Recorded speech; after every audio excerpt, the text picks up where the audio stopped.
25 বছৰীয়া বিধৱা SP madam, যাৰ স্বামীৰ এটা পথ দুৰ্ঘটনাত মৃত্যু হৈছিল।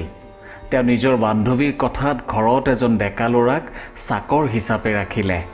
চাকৰজনৰ কথা বতৰা চাল চলন সকলোবোৰ তেওঁৰ স্বামীৰ সৈতে মিলিছিল। তেওঁৰ মনত সন্দেহ হ'বলৈ ধৰিলে। সেয়েহে SP মেডামে ৰাতি 1 বজাত চাকৰজনক নিজৰ শোৱনি কোঠালৈ মাতিলে আৰু তাৰ পিছত কাহিনীটো আৰম্ভ কৰাৰ আগতে এটা সৰু অনুৰোধ। আপুনি মোৰ এই কাহিনীটো ক'ৰ পৰা শুনি আছে অনুগ্ৰহ কৰি আপোনাৰ নাম আৰু ঠাইৰ নাম কমেণ্ট বক্সত নিশ্চয় লিখিব। এইটো মোৰ বাবে বহুত গুৰুত্বপূৰ্ণ। আৰু হয়, যদি আপুনি মোৰ চেনেলটো ছাবস্ক্ৰাইব কৰা নাই তেন্তে এতিয়াই কৰি লওক, যাতে এনেধৰণৰ আকৰ্ষণীয় কাহিনীবোৰ আপুনি আমাৰ চেনেলত পায়। চহৰৰ দাঁতিত থকা এটা পুৰণি বঙলা, য'ত বতাহত নিস্তব্ধতাৰ গুণগুণনি আৰু পুৰণি কাঠৰ মৃদু খটখট শব্দ বাজি থাকে, তাতে বাস কৰিছিল SP শান্তি চৌহান। 25 বছৰীয়া শান্তি নিজৰ বয়সতকৈ বহু বেছি গম্ভীৰ আৰু চোকা আছিল। তেওঁৰ চকুত আছিল ন্যায়ৰ এক জুই আৰু মুখত এনে এক সৌন্দৰ্য যি দেখাজনকে ৰৈ চাবলৈ বাধ্য কৰাইছিল। কিন্তু তেওঁৰ জীৱনৰ ৰং 3 বছৰ আগতে তেতিয়া ম্লান পৰিছিল, যেতিয়া তেওঁৰ স্বামী অবিনাশ চৌহান এক আৰক্ষী অভিযানত শ্বহীদ হৈছিল।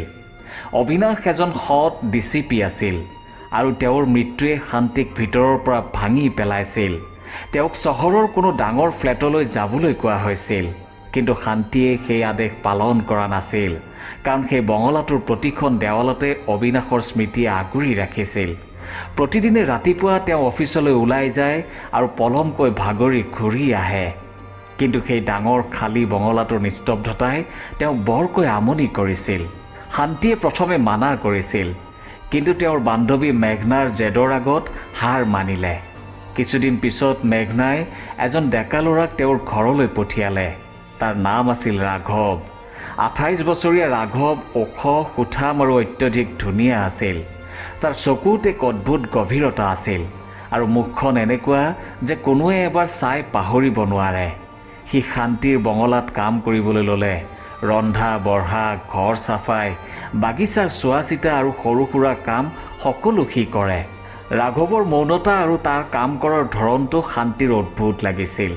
সি প্ৰতিটো কাম ইমান পৰিষ্কাৰকৈ কৰিছিল যেন সি বঙলাটো আগৰে পৰাই চিনি পায়। বিশেষকৈ যেতিয়া সি চাহ বনাইছিল, তাত সেই একেই মছলা আৰু সোৱাদ আছিল যিটো অবিনাশৰ চাহতো আছিল। শান্তিয়ে প্ৰথমতে এইবোৰক এটা সাধাৰণ সংযোগ বুলি ভাবিছিল, কিন্তু লাহে লাহে ৰাঘৱৰ সৰু সৰু কামবোৰে তেওঁক আমনি কৰিবলৈ ধৰিলে। যেনে সি সদায় শান্তিৰ প্ৰিয় কিতাপবোৰ ঠিক তেনেকৈয়ে শ্বেলফত ৰাখিছিল যেনেকৈ অবিনাশে ৰাখিছিল। এদিন শান্তিয়ে ৰাতি নিজৰ ডায়েৰীত কিবা কিবি লিখিছিল, কিন্তু পিছদিনা ৰাতিপুৱা তেওঁ দেখিলে যে ডায়েৰীখন সেই একেটা পৃষ্ঠাতে খোলা আছে, যেন কোনোবাই পঢ়ি গৈছে। শান্তিৰ মনটো সন্দেহেৰে ভৰি পৰিল। ৰাঘৱ কোনো সাধাৰণ চাকৰ আছিল নে ইয়াৰ আঁৰত কোনো ডাঙৰ ৰহস্য আছিল? এদিন ৰাতি যেতিয়া শান্তি অফিচৰ পৰা পলমকৈ উভতিছিল, তেতিয়া প্ৰচণ্ড বৰষুণ দি আছিল। বৰষুণৰ বাবে বঙলাটোৰ বিদ্যুৎ সংযোগ বিচ্ছিন্ন হৈ গৈছিল। শান্তিয়ে টৰ্চৰ পোহৰত ঘৰত ভৰি দিলে আৰু দেখিলে যে ৰাঘৱে ইতিমধ্যে মমবাতি জ্বলাই আছে। সি শান্তিক দেখি লাহেকৈ ক'লে, মেডাম, আপুনি তিতি গৈছে, মই চাহ বনাই দিওঁনে? শান্তিয়ে তাৰ চকুত চালে। সেই একেই গভীৰতা, একেই জিলিকনি যিটো অবিনাশৰ চকুত আছিল। তেওঁৰ বুকুখন জোৰেৰে কঁপিবলৈ ধৰিলে। তেওঁ কঠোৰ মাতেৰে ক'লে, ৰাঘৱ, তুমি মোক কিবা ক'ব বিচাৰিছা, নহয়নে? কোৱা, সঁচা কি? ৰাঘৱে খন্তেকৰ বাবে চকু তললৈ নমালে। তাৰ পিছত হাঁহি মাৰি ক'লে, মেডাম, মই কেৱল আপোনাৰ চাকৰ, আপুনি চিন্তা নকৰিব, মই চাহ আনো। কিন্তু তাৰ মাতত এক অদ্ভুত অস্থিৰতা আছিল যিটো শান্তিৰ পৰা লুকুৱাই নাথাকিল। পিছদিনা শান্তিয়ে মেঘনাক মাতিলে আৰু ৰাঘৱৰ বিষয়ে কথা পাতিলে। মেঘনা, মোৰ মনে কয় ৰাঘৱ কোনো সাধাৰণ মানুহ নহয়। তাৰ কাম কাজ, চাহ বনোৱাৰ ধৰণ, তাৰ কথাবোৰে মোক বাৰে বাৰে অবিনাশৰ কথা মনত পেলাই দিয়ে। মই বাৰু পাগল হৈছোঁ নেকি? মেঘনাই হাঁহি মাৰি কথাটো উৰুৱাই দিবলৈ চেষ্টা কৰিলে, কিন্তু শান্তিৰ সন্দেহ এতিয়া কোনো উপযুক্ত তথ্য পোৱা নগ'ল। তাই ক'লে যে ৰাঘৱৰ আধাৰ কাৰ্ড আৰু অন্য তথ্যসমূহ শুদ্ধ, কিন্তু তাৰ পুৰণি কোনো ৰেকৰ্ড নাই। শান্তি, এই মানুহজন হয়তো সঁচাকৈ এজন সাধাৰণ চাকৰ, কিন্তু যদি তোৰ সন্দেহ হৈছে তেন্তে মই তাৰ বিষয়ে ভালদৰে তদন্ত কৰাম। শান্তিয়ে হয়ভৰ দিলে, কিন্তু তেওঁৰ মনটো ৰাঘৱক লৈ আৰু বেছি খেলি মেলি লাগিল। এদিন ৰাতি যেতিয়া শান্তি নিজৰ শোৱনি কোঠাত কিছুমান পুৰণি ফটো চাই আছিল, তেওঁ অবিনাশ আৰু নিজৰ বিয়াৰ এখন ফটোও পালে। তাত অবিনাশে শান্তিক দিয়া এটা বিশেষ আঙুঠি আছিল, য'ত এটা সৰু এছ খোদিত কৰা আছিল। শান্তিয়ে সেই আঙুঠিটো সদায় নিজৰ ডায়েৰীত ৰাখিছিল, কিন্তু যেতিয়া তেওঁ ডায়েৰীখন খুলিলে আঙুঠিটো তাত নাছিল। তেওঁৰ মূৰটোৱে কাম নকৰা হ'ল। ৰাঘৱে ইয়াক চুৰ কৰিলে নে আন কোনোবা আছিল? মেডাম, আপুনি কিবা চিন্তাত আছে নেকি? যদি আপোনাৰ কিবা দামী বস্তু হেৰাইছে তেন্তে মোক কওক, মই বিচাৰোঁতে আপোনাক সহায় কৰিম, ৰাঘৱে ক'লে। শান্তিয়ে মেঘনাক ফোন কৰিলে আৰু ঘটনাটোৰ বিষয়ে ক'লে। মেঘনাই লগে লগে ক'লে যে শান্তি, এইটো এটা গুৰুতৰ বিষয়। মই এটা দল পঠিয়াইছোঁ আৰু তুমি ৰাঘৱৰ ওপৰত নজৰ ৰাখা। কিন্তু শান্তিৰ মনটো ৰাঘৱক লৈ আৰু বেছি খেলি মেলি লাগিল। তেওঁৰ চকুৰ আগত বাৰে বাৰে অবিনাশৰ মুখখন ভাহি আহিছিল। ৰাঘৱ, সি সঁচাকৈয়ে অবিনাশ হ'ব পাৰেনে? নে এইটো কেৱল তেওঁৰ ভ্ৰম? পিছদিনা শান্তিয়ে ৰাঘৱক বাগিচাত কাম কৰি থকা দেখিলে। সি তাৰ বাওঁ হাতত এটা পুৰণি আঙুঠি পিন্ধি আছিল, য'ত কিবা এটা খোদিত কৰা আছিল। শান্তিৰ বুকুখন জোৰেৰে কঁপিবলৈ ধৰিলে। এইটো সেই একেটা আঙুঠি নেকি? তেওঁ ৰাঘৱক মাতি সুধিলে, এই আঙুঠিটো তুমি ক'ত পালা? ৰাঘৱে লাহেকৈ হাঁহি মাৰি ক'লে, মেডাম, এইটো মোৰ মাৰ আছিল, পুৰণি স্মৃতি। কিন্তু তাৰ চকুত এক অদ্ভুত জিলিকনি আছিল, যিয়ে শান্তিক আমনি কৰিছিল। শান্তিৰ মনটো এতিয়া সম্পূৰ্ণৰূপে ৰাঘৱৰ ৰহস্য সমাধান কৰাত লাগি গৈছিল। তেওঁ জানিব বিচাৰিছিল যে ৰাঘৱ সঁচাকৈ কোন আছিল আৰু অবিনাশৰ মৃত্যুৰ সৈতে তাৰ কিবা সম্পৰ্ক আছিল নেকি। কিন্তু তেওঁ এইটোও জানিছিল যে এটা ভুল খোজেই তেওঁৰ জীৱন বিপদত পেলাব পাৰে। শান্তিৰ মনটো এতিয়া সম্পূৰ্ণৰূপে ৰাঘৱৰ ৰহস্যত সোমাই পৰিছিল। সেই আঙুঠিটোৱে তেওঁৰ সন্দেহ আৰু গভীৰ কৰি তুলিছিল। এইটো সঁচাকৈ ৰাঘৱৰ মাকৰ আছিল নে অবিনাশে তেওঁক দিয়া আঙুঠিটোৱেই আছিল? শান্তিয়ে সিদ্ধান্ত ল'লে যে তেওঁ কোনো খৰখেদা নকৰাকৈ ৰাঘৱৰ ওপৰত নজৰ ৰাখিব। তেওঁৰ আৰক্ষীৰ প্ৰশিক্ষণে তেওঁক বাৰে বাৰে সাৱধান হ'বলৈ কৈছিল, কিন্তু মনৰ এটা কোণত ৰাঘৱৰ চকুত অবিনাশৰ ছবি বিচাৰি আছিল। পিছদিনা ৰাতিপুৱা শান্তি নিজৰ অফিচত বহি আছিল, য'ত মেঘনাই ৰাঘৱৰ পৃষ্ঠভূমি পৰীক্ষাৰ এক প্ৰাৰম্ভিক প্ৰতিবেদন দিলে। শান্তি, ৰাঘৱৰ ৰেকৰ্ড পৰিষ্কাৰ, কিন্তু কিবা এটা অদ্ভুত। তাৰ আধাৰ কাৰ্ড আৰু অন্য তথ্যবোৰ 2 বছৰ আগৰ।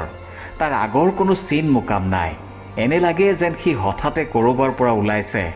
শান্তিয়ে মেঘনাৰ কথা শুনিলে, কিন্তু তেওঁৰ চকু মেজত থকা এখন পুৰণি ফাইলত ৰৈ গ'ল। অবিনাশৰ মৃত্যুৰ সৈতে জড়িত গোচৰৰ ফাইল। তেওঁ মেঘনাক ক'লে, মই অবিনাশৰ গোচৰৰ ফাইলটো আকৌ চাব লাগিব। হয়তো কিবা এটা এৰি যোৱা হৈছে। ৰাতি যেতিয়া শান্তি নিজৰ বঙলালৈ উভতিল, ৰাঘৱে ৰান্ধনীঘৰত ভাত ৰান্ধি আছিল। সি শান্তিক দেখি লাহেকৈ হাঁহি মাৰি ক'লে, মেডাম, আজি আপোনাৰ পচন্দৰ ৰাজমা চাউল বনাইছোঁ। শান্তিৰ বুকুখন আকৌ কঁপি উঠিল। ৰাজমা চাউল, অবিনাশৰ প্ৰিয় খাদ্য। তেওঁ ৰাঘৱক মনোযোগেৰে চালে, কিন্তু একো নক'লে। ভাত খাই থাকোঁতে শান্তিয়ে ৰাঘৱক সুধিলে, ৰাঘৱ, তুমি আগতে ক'ত আছিলা? তোমাৰ পৰিয়ালৰ বিষয়ে কিবা কোৱা। ৰাঘৱে চামুচখন থৈ লাহেকৈ ক'লে, মেডাম, মোৰ কাহিনী বিশেষ একো নহয়। মই এখন সৰু গাঁৱৰ পৰা আহিছোঁ। মা দেউতা সৰুতেই ঢুকাল। এতিয়া মই অকলশৰীয়া। তাৰ মাতত এক বেদনা আছিল, কিন্তু শান্তিৰ লাগিল যে সি কিবা লুকুৱাইছে। তেওঁ কথাটো আগ নবঢ়ালে, কিন্তু মনে মনে থিৰাং কৰিলে যে ৰাঘৱৰ সত্যটো উলিয়াবই লাগিব। সেইদিনা ৰাতি শান্তিয়ে অবিনাশৰ গোচৰৰ ফাইলটো খুলিলে। তাত লিখা আছিল যে অবিনাশ এটা হাই প্ৰফাইল ড্ৰাগছ চক্ৰৰ বিৰুদ্ধে অভিযান চলাইছিল। অভিযানৰ সময়ত এটা গুদামত বিস্ফোৰণ হৈছিল আৰু অবিনাশৰ মৃতদেহ কেতিয়াও পোৱা নগ'ল। আৰক্ষীয়ে ধৰি লৈছিল যে তেওঁৰ মৃত্যু হৈছে, কিন্তু শান্তিৰ সদায় সন্দেহ আছিল যে অবিনাশৰ মৃত্যু ইমান সাধাৰণ নাছিল। ফাইলটোত আন এটা তথ্য আছিল, এজন সাক্ষী যিজন অভিযানৰ ৰাতি তাত উপস্থিত আছিল, কিন্তু তাৰ ভাষ্য আধৰুৱা আছিল। সাক্ষীৰ নাম লিখা নাছিল, কেৱল এটা সাংকেতিক নাম আছিল, শ্বেডো। শান্তিৰ মূৰটোৱে কাম নকৰা হ'ল। শ্বেডো, ৰাঘৱেই সেই সাক্ষীজন হ'ব পাৰেনে? নে ইয়াতকৈও ডাঙৰ কিবা ৰহস্য আছিল? তেওঁ মেঘনাক ফোন কৰি ক'লে, মেঘনা, অবিনাশৰ গোচৰত শ্বেডো নামৰ সাক্ষীজনৰ বিষয়ে অনুসন্ধান কৰা। মোক তাৰ প্ৰতিটো তথ্য লাগে। পিছদিনা শান্তি অফিচত ব্যস্ত থাকোঁতে মেঘনাই তেওঁক এখন পুৰণি ফটো পঠিয়ালে। এইখন অবিনাশৰ পুৰণি আৰক্ষী প্ৰশিক্ষণৰ ফটো আছিল, য'ত তেওঁ নিজৰ কিছুমান সতীৰ্থৰ সৈতে থিয় হৈ আছিল। ফটোখনত এখন মুখ শান্তিৰ চিনাকি যেন লাগিল। সেইটো ৰাঘৱৰ সৈতে মিলিছিল। শান্তিৰ বুকুখন জোৰেৰে কঁপিবলৈ ধৰিলে। এইটো সঁচাকৈ ৰাঘৱ আছিল নে তেওঁৰ চকুৱে তেওঁক ফাঁকি দিছিল? সন্ধিয়া যেতিয়া শান্তি ঘৰলৈ উভতিল, ৰাঘৱে বাগিচাত পানী দি আছিল। শান্তিয়ে তাক মাতি ফটোখন দেখুৱাই সুধিলে, ৰাঘৱ, এই ফটোখনত তুমি আছা? ৰাঘৱে ফটোখন মনোযোগেৰে চালে আৰু তাৰ মুখখন ক্ষন্তেকৰ বাবে কঠিন হৈ পৰিল। তাৰ পিছত তাৰ মাতত এটা সৰু ভয়ৰ চিন আছিল, যিটো শান্তিৰ পৰা লুকুৱাই নাথাকিল। সেইদিনা ৰাতি শান্তিৰ ফোনলৈ আকৌ এটা অচিনাকি নম্বৰৰ পৰা মেছেজ আহিল। শান্তি, তুমি বহুত ওচৰ পাইছা। শ্বেড'ক এৰি দিয়া, নহ'লে তোমাৰ বঙলাটোৱেই তোমাৰ কবৰ হ'ব। শান্তিৰ তেজ চেঁচা পৰি গ'ল। শ্বেড', এই নামটো ফাইলত আছিল, আৰু এতিয়া এই ভাবুকিত। ৰাঘৱ আৰু শ্বেড'ৰ কি সম্পৰ্ক আছিল? ৰাঘৱ সঁচাকৈ অবিনাশ হ'ব পাৰেনে? শান্তিয়ে লগে লগে মেঘনাক মাতি মেছেজটো দেখুৱালে। মেঘনাই ক'লে, শান্তি, এই মানুহবোৰে তোমাক ভয় খুৱাব বিচাৰিছে, কিন্তু যদি ৰাঘৱেই শ্বেড', তেন্তে সি কোনো ডাঙৰ ৰহস্য লুকুৱাইছে। আমি তাৰ ওপৰত হেঁচা দিব লাগিব। শান্তিয়ে মানা কৰিলে, নহয় মেঘনা, যদি ৰাঘৱ অবিনাশ হয় তেন্তে মই তাক ভয় খুৱাব নিবিচাৰোঁ, আৰু যদি সি আন কোনোবা তেন্তে আমাক প্ৰথমে প্ৰমাণ লাগিব। পিছদিনা ৰাতিপুৱা শান্তিয়ে ৰাঘৱক বঙলাৰ লিভিং ৰুমলৈ মাতিলে। তেওঁ কঠোৰ মাতেৰে ক'লে, ৰাঘৱ, আৰু প্ৰয়োজন নাই, মোক সঁচা কোৱা, তুমি শ্বেড' নহয়নে? আৰু তুমি অবিনাশক কেনেকৈ চিনি পোৱা? ৰাঘৱে ক্ষন্তেকৰ বাবে শান্তিৰ চকুত চালে, তাৰ পিছত মূৰ দোৱালে। মেডাম, আপুনি ভুল বুজিছে, মই কোনো শ্বেড' নহয়, মই কেৱল আপোনাৰ চাকৰ। কিন্তু তাৰ মাতত এটা সৰু কঁপনি আছিল। তেতিয়াই বঙলাৰ দুৱাৰত কোনোবাই জোৰেৰে টুকুৰিয়ালে। শান্তিয়ে দুৱাৰ খুলি দেখিলে সন্মুখত মেঘনা। তাইৰ হাতত এখন ফাইল। তাই শান্তিক ফাইলখন দি ক'লে, শান্তি, এইটো শ্বেড'ৰ ৰেকৰ্ড, আৰু তুমি এইটো চাব লাগিব। শান্তিয়ে ফাইলটো খুলিলে আৰু তাত এখন ফটো আছিল, ৰাঘৱৰ, কিন্তু নামৰ ঠাইত লিখা আছিল অজ্ঞাত। শান্তিয়ে ৰাঘৱৰ ফালে চালে, যি এতিয়া মনে মনে থিয় হৈ আছিল। তাৰ চকুত এক অদ্ভুত বিষাদ। শান্তিয়ে এটা দীঘল উশাহ লৈ ক'লে, ৰাঘৱ, আৰু মিছা কথা নহয়, তুমি কোন আৰু অবিনাশৰ লগত কি হৈছিল? ৰাঘৱে এটা দীঘলীয়া উশাহ লৈ ক'লে, মেডাম, মই আপোনাক সকলো ক'ম, কিন্তু তাৰ আগতে আপুনি মোৰ লগত আহিব লাগিব। সি বঙলাৰ পিছফালে থকা এটা পুৰণি ষ্ট'ৰ ৰুমৰ ফালে আঙুলিয়াই দেখুৱালে। শান্তিৰ মনটো ভয় আৰু উৎসুকতাৰে ভৰি পৰিল। ৰাঘৱ সঁচাকৈ অবিনাশ আছিল নে এইটো কোনো জাল আছিল? শান্তিৰ বুকুখন খৰকৈ কঁপিবলৈ ধৰিছিল। ৰাঘৱৰ কথাত এক ৰহস্য আছিল, যিয়ে তেওঁক ভয় খুৱাইছিল, কিন্তু একে সময়তে অবিনাশৰ সত্য জনাৰ ইচ্ছাই তেওঁক ৰখাব পৰা নাছিল। তেওঁ মেঘনাৰ ফালে চালে, যি এতিয়াও ফাইলটো লৈ থিয় হৈ আছিল। মেঘনাই কঠোৰ মাতেৰে ক'লে, শান্তি, তুমি অকলে নাযাবা, মই তোমাৰ লগত যাম। কিন্তু শান্তিয়ে লাহেকৈ মূৰ জোকাৰি ক'লে, নহয় মেঘনা, মই ৰাঘৱক বিশ্বাস কৰিব লাগিব। যদি সি সঁচাকৈ শ্বেড', তেন্তে হয়তো সি মোক অবিনাশৰ সত্য ক'ব পাৰিব। তুমি বাহিৰত অপেক্ষা কৰা, আৰু যদি কিবা ভুল হোৱা যেন লাগে তেন্তে মোৰ সংকেতৰ অপেক্ষা কৰিবা। মেঘনাই অনিচ্ছা সত্ত্বেও সন্মতি দিলে, কিন্তু তাই নিজৰ পিষ্টলটো কঁকালত খুচি ল'লে আৰু বাহিৰত নজৰ ৰাখিবলৈ নিজৰ দলটোক মাতিলে। শান্তিয়ে ৰাঘৱৰ ফালে চালে। দেৱালবোৰ আৰু ভঙা চিঙা খিৰিকীবোৰে বছৰ বছৰৰ অৱহেলাৰ কাহিনী কৈছিল। ৰাঘৱে এটা পুৰণি তলা খুলি দুৱাৰখন টানিলে, যিটো কেৰকেৰাই খোল খালে। ভিতৰত আন্ধাৰ আছিল আৰু বতাহত ধূলি আৰু পচা গোন্ধ আছিল। ৰাঘৱে নিজৰ পকেটৰ পৰা এটা সৰু টৰ্চ উলিয়াই ভিতৰলৈ আঙুলিয়াই দেখুৱালে। মেডাম, ইয়াত, সি ক'লে আৰু এটা পুৰণি কাঠৰ বাকচৰ ফালে আগবাঢ়িল। শান্তিয়ে সাৱধানে খোজ দিলে। তেওঁৰ এখন হাত তেওঁৰ ছাৰ্ভিচ ৰিভলভাৰত আছিল। ৰাঘৱে বাকচটো খুলিলে আৰু তাৰ পৰা কিছুমান পুৰণি কাগজ, এটা পুৰণি লেপটপ আৰু এটা সৰু লকাৰ উলিয়ালে। সি লকাৰটো শান্তিৰ ফালে আগবঢ়াই দি ক'লে, ইয়াক খোলক, ইয়াত আপোনাৰ সকলো তথ্য আছে। শান্তিয়ে সংকোচেৰে লকাৰটো ল'লে। তাৰ তলাটো পাছৱৰ্ডেৰে বন্ধ আছিল। পাছৱৰ্ড কি? শান্তিয়ে সুধিলে। ৰাঘৱে লাহেকৈ ক'লে, আপোনাৰ আৰু অবিনাশৰ বিয়াৰ তাৰিখটো। শান্তিৰ বুকুখন জোৰেৰে কঁপি উঠিল। তেওঁ কঁপা হাতেৰে পাছৱৰ্ডটো দিলে, 15/6/2021। লকাৰটো খোল খালে। ভিতৰত এখন পুৰণি ডায়েৰী আছিল, য'ত অবিনাশৰ নাম লিখা আছিল। শান্তিয়ে ডায়েৰীখন খুলিলে আৰু তাত অবিনাশৰ হাতৰ আখৰ আছিল। পৃষ্ঠাবোৰত লিখা আছিল যে তেওঁ এটা ডাঙৰ ড্ৰাগছ আৰু অস্ত্ৰৰ চক্ৰৰ তদন্ত কৰি আছিল, য'ত কিছুমান ডাঙৰ আৰক্ষী বিষয়া আৰু ব্যৱসায়ী জড়িত আছিল। শেষৰ পৃষ্ঠাত লিখা আছিল, যদি মোৰ কিবা হয় তেন্তে শান্তিক ক'বা যে মই তাইক সদায় ভাল পাইছিলোঁ। কিন্তু তুমি মোক এইবোৰ আগতে কিয় কোৱা নাই? তেওঁৰ মাতত খং আৰু দুখ দুয়োটাই আছিল। ৰাঘৱে এটা দীঘল উশাহ ল'লে। তেন্তে অবিনাশৰ মৃত্যু হৈছে, তুমি এইটো কৈছা? তেওঁৰ চকুৰ পৰা চকুলো বৈ আহিল। ৰাঘৱে মূৰ দোৱালে। মেডাম, মই নাজানো। সেই ৰাতিৰ পিছত অবিনাশৰ কোনো খবৰ পোৱা নগ'ল। কিন্তু মই শুনিছিলোঁ যে চক্ৰটোৰ মানুহবোৰে এতিয়াও ভয় কৰে যে তেওঁ যদি ৰাঘৱ শ্বেডো আছিল তেন্তে সি সঁচা কৈছিল। কিন্তু তাৰ চকুত অবিনাশৰ ছবি আৰু সেই আঙঠিটোৰ ৰহস্য এতিয়াও অমীমাংসিত আছিল। তেতিয়া ষ্ট'ৰ ৰুমৰ বাহিৰৰ পৰা এটা ডাঙৰ শব্দ আহিল, কাঁচ ভঙাৰ। শান্তি আৰু ৰাঘৱ দুয়ো উচপ খাই উঠিল। শান্তিয়ে নিজৰ ৰিভলভাৰটো উলিয়াই ৰাঘৱক পিছলৈ যাবলৈ ইংগিত দিলে। বাহিৰত মেঘনাৰ মাত বাজি উঠিল, শান্তি, বাহিৰলৈ ওলোৱা, কোনোবা ইয়াত? শান্তি আৰু ৰাঘৱ খৰধৰকৈ ষ্ট'ৰ ৰুমৰ পৰা বাহিৰলৈ ওলাল। বঙলাৰ বাগিচাত ক'লা হুড পিন্ধা এজন ব্যক্তি থিয় হৈ আছিল, যাৰ হাতত এখন কটাৰী জিলিকি আছিল। মেঘনাই নিজৰ পিষ্টলটো টোৱাই আছিল, কিন্তু ব্যক্তিজন হঠাতে ধোঁৱাৰ মাজত অদৃশ্য হৈ গ'ল। শান্তিয়ে খঙেৰে ৰাঘৱৰ ফালে চালে। এইটো কি আছিল ৰাঘৱ? তুমি মোক জালত পেলালা। ৰাঘৱে খৰধৰকৈ ক'লে, মেডাম মোক বিশ্বাস কৰক, এই মানুহবোৰে যিসকলে অবিনাশক। শান্তি, মই ইয়াক হেডকোৱাৰ্টাৰলৈ লৈ যাম, তুমি মোৰ লগত আহা।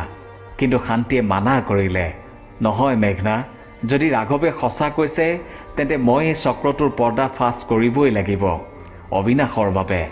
সেইদিনা ৰাতি শান্তিৰ ফোনলৈ আকৌ এটা অচিনাকি মেছেজ আহিল, শান্তি, তুমি ডায়েৰীখন দেখিলা, এতিয়া তোমাৰ সময় শেষ হৈ আহিছে। কাইলৈ ৰাতি 1 বজাত পুৰণি গুদামৰ ওচৰত অকলে আহিবা। শান্তিৰ মনটো ভয় আৰু খঙেৰে ভৰি পৰিল। এইটো সেই একেটা গুদাম আছিল য'ত অবিনাশৰ মৃত্যু হৈছিল। যদি আপুনি বিচাৰে তেন্তে মই আপোনাৰ লগত যাম, ৰাঘৱে ক'লে। শান্তিয়ে তাৰ চকুত চালে।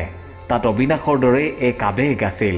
তেওঁ মূৰ দুপিয়ালে আৰু ক'লে, ঠিক আছে ৰাঘৱ, কিন্তু যদি তুমি মোক প্ৰতাৰণা কৰা তেন্তে মই তোমাক নেৰোঁ। শান্তিৰ মনটো সেই ৰাতিৰ সাক্ষাৎকাৰৰ বাবে সাজু আছিল। পুৰণি গুদামটোৰ নাম শুনি তেওঁৰ মনত অবিনাশৰ স্মৃতি সজীৱ হৈ উঠিছিল, কিন্তু লগতে এক জুই জ্বলি আছিল, সেই চক্ৰটোক উদঙাই দিয়াৰ, যিয়ে তেওঁৰ জীৱন কাঢ়ি লৈছিল। ৰাঘৱৰ কথাত তেওঁৰ সন্দেহ এতিয়াও। মেঘনা, তুমি আৰু তোমাৰ দলটো গুদামৰ আশে পাশে লুকাই নজৰ ৰাখিবা, কিন্তু মই সংকেত নিদিয়ালৈকে কোনো পদক্ষেপ নল'বা। ৰাতি 12:35 শান্তি আৰু ৰাঘৱ পুৰণি গুদামটোৰ ফালে ওলাল। বৰষুণৰ সৰু সৰু টোপালবোৰ তেওঁলোকৰ মুখত পৰিছিল আৰু গুদামটোৰ নিস্তব্ধতাই তেওঁলোকৰ খোজৰ সৈতে প্ৰতিধ্বনি তুলিছিল।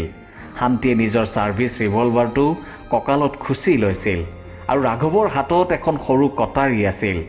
গুদামৰ ভঙা চিঙা গেটৰ ওচৰ পাই শান্তিয়ে ৰাঘৱক লাহেকৈ ক'লে, যদি এইটো জাল হয় ৰাঘৱ, তেন্তে তুমি ইয়াৰ পৰিণাম ভুগিব লাগিব।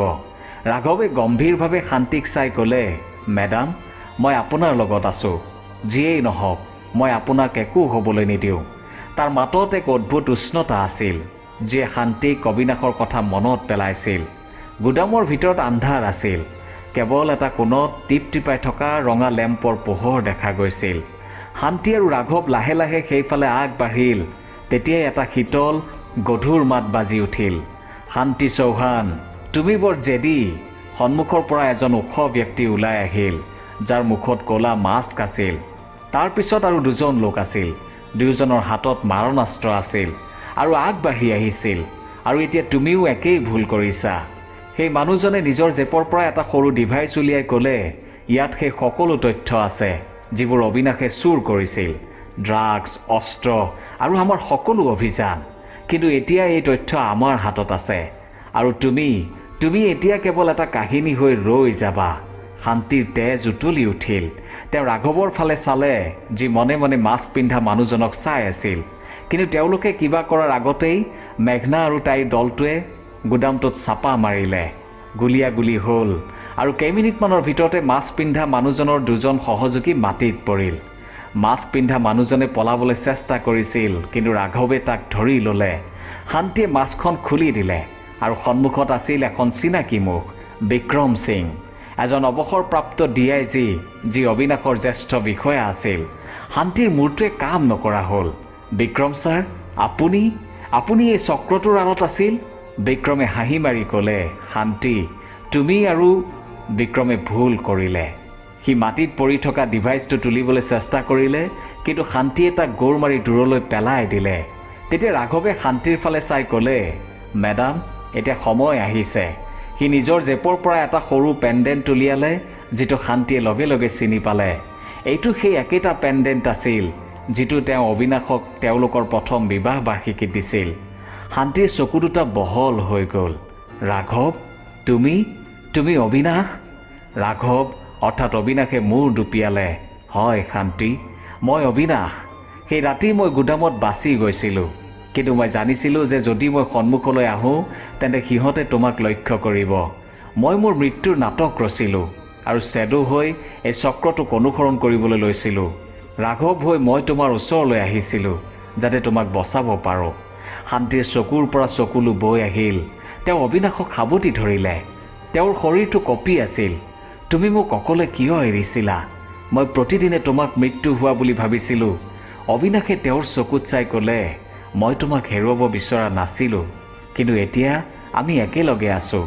মেঘনা আৰু তাইৰ দলে বিক্ৰমক হেণ্ডকাফ লগালে। ডিভাইচত থকা তথ্যই গোটেই চক্ৰটোৰ পৰ্দা ফাঁচ কৰিলে। বিক্ৰমৰ সৈতে বহুতো ডাঙৰ ব্যৱসায়ী আৰু আৰক্ষী বিষয়া গ্ৰেপ্তাৰ হ'ল। শান্তি আৰু অবিনাশে মিলি সেই তথ্য ৰাজহুৱা কৰিলে, যাৰ ফলত চক্ৰটো সম্পূৰ্ণৰূপে ধ্বংস হৈ গ'ল। কেইমাহমান পিছত শান্তি আৰু অবিনাশ পুনৰ সেই পুৰণি বঙলাটোত একেলগে আছিল। শান্তিয়ে নিজৰ SPৰ পদবী ত্যাগ কৰিছিল আৰু এতিয়া তেওঁ আৰু অবিনাশে এটা NGO চলাইছিল, যিয়ে দুৰ্নীতি আৰু অপৰাধৰ বিৰুদ্ধে সজাগতা বিয়পোৱাৰ কাম কৰিছিল।